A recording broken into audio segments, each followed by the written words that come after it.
સુરતમાં ખાડા પૂરવા 3 વર્ષમાં કરોડો રૂપિયાનો અધધ ખર્ચ થયો। સુરતમાં એક ખાડા પાછળ 60,000 રૂપિયાનો ખર્ચ કરવામાં આવ્યો છે। ખાડાના સમારકામની પાછળ 81.29 કરોડ રૂપિયાનો ખર્ચ થયો છે। રોડ રસ્તાના રો મટીરિયલ પાછળ 66 કરોડ રૂપિયાનો ખર્ચ થયો છે।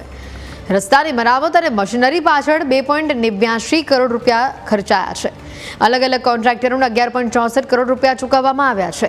1364 जग्याओं पर रस्ता पर कुल 18,662 खाड़ा पड्या हता। सरेराश पालिकाए एक खाड़ा पाछळ 43,500 रुपयानो खर्च कर्यो छे। सूरत शहर में आश्रे 25 लाख जेटला लोको टेक्स भरे छे। टेक्स भरनार प्रत्येक व्यक्ति ने एक खाड़ो 325 रुपया में पड्यो छे।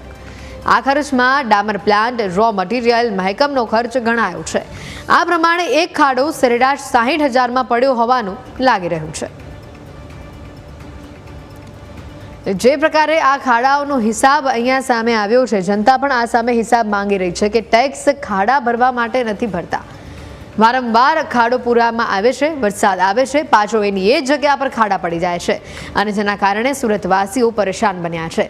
એટલે અહીંયા રોડ રસ્તાની સમારકામ કરવાની જગ્યા પર થીગડા પૂરીને કામગીરી કરવામાં આવતી હોય તેવું ક્યાંક લાગી રહ્યું છે। અને આ જ અંગે વધુ માહિતી મેળવીશું। સંવાદદાતા અમિત અમારી સાથે સીધા જોડાયા છે। અમિત, સુરતમાં જે પ્રકારે ખાડારાજ જોવા મળી રહ્યું છે, સુરત આમ કહેવાય છે બ્રિજ સિટી, કારણ કે સુરત શહેરના રસ્તાઓ વખણાય છે, પણ આ જ રસ્તાઓ જ્યારે વરસાદ પડે ત્યારે એની સાવ ખસ્તા હાલત થઈ જાય છે અને સુરતવાસીઓ હવે સામે ચાલીને એવું કહી રહ્યા છે કે ટેક્સ સમય માત્ર આવા ખાડા ભરવા માટે નથી પૂરતા। આ ખાડા એકવાર પુરાણ તેનું કરવામાં આવે છે, બીજા વરસાદમાં પાછી જેસે છે તેવી નોબત આવી જાય છે।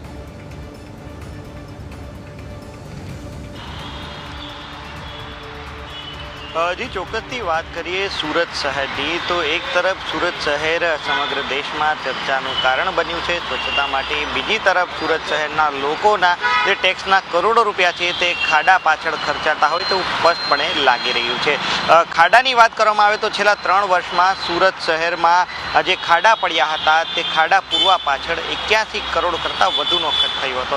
જો કે 81 કરોડનો ખર્ચ થયો તેમાં ડામર પ્લાન્ટ જે પાલિકાનો ચાલી રહ્યો છે તે અને મહેકમ ખર્ચ તે ગણવામાં આવી રહ્યો નથી। એટલે કે ખર્ચ તો ઘણો વધારે છે, પરંતુ 81 કરોડ રૂપિયાનો ખર્ચ માત્ર રો મટીરિયલ, ઇજારદાર અને મશીનરીના મેન્ટેનન્સ પાછળનો છે। આજે 81 કરોડનો ખર્ચ થયો છે, તેમાં 66 કરોડ રૂપિયા રોડ રસ્તાના રો મટીરિયલ પાછળના છે। આ ઉપરાંત અલગ અલગ કોન્ટ્રાક્ટરને એટલે ઇજારો પેટે 11.64 કરોડ અપાયા છે અને મરામત માટે મશીનરી પાછળ 2.79 કરોડ રૂપિયાનો જે ખર્ચ થયો હોવાનું સામે આવ્યું છે।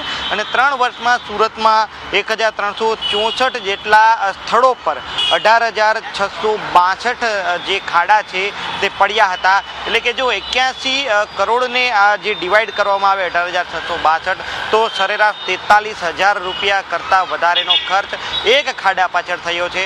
અને જો આ 43,000 રૂપિયામાં ડામર પ્લાન્ટ અને મહેકમનો ખર્ચ જો ગણવામાં આવે તો એક ખાડા પાછળ 60,000 કરતાં વધારેનો ખર્ચ મહાનગરપાલિકાએ કર્યો છે। મહત્વની વાત એ કહી શકાય કે દર વર્ષે ડામરના રોડ બને છે, તૂટે છે, પરંતુ તેનું નિરાકરણ લાવવા સીસી રોડ તંત્ર શા માટે નથી બનાવતું તે પણ એક મોટો પ્રશ્ન છે।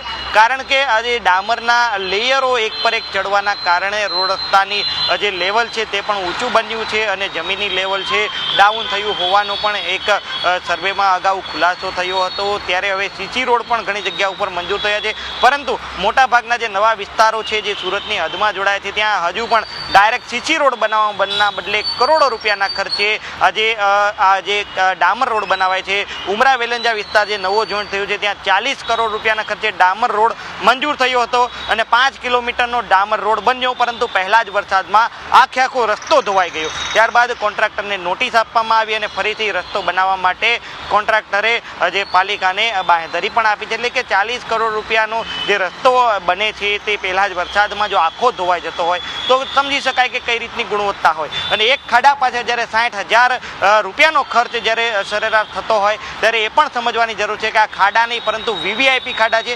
બીજી તરફ જો વાત કરવામાં આવે ટેક્સની તો સુરત મહાનગરપાલિકામાં લોકો કે જે કોમર્શિયલ અને નોન કોમર્શિયલ કુલ મળીને 25 લાખ જેટલા લોકો છે તે ટેક્સ આપે છે। અને જો 81 કરોડ અને આ જે ટેક્સની રકમ જો ડિવાઈડ કરવામાં આવે તો એક વ્યક્તિને આ ખાડા પાછળ 324 રૂપિયાનો ખર્ચ થયો છે, એટલે કે એક વ્યક્તિ જે ટેક્સ પે કરે છે તે ખાડાની ભરપાઈ કરવા માટે 324 રૂપિયા પાલિકાને ચૂકવે છે તેવું પણ એક જે સામે આવ્યું છે. એટલે કે દર વર્ષે ચોમાસામાં લોકો ખાડાથી પરેશાન થાય છે અને કરોડોનો ખર્ચ થતાં પણ પરિણામ ઝીરો મળતું હોય તેવું સ્પષ્ટપણે દેખાઈ રહ્યું છે. બિલકુલ અમિત, આભાર વિગતો બદલ.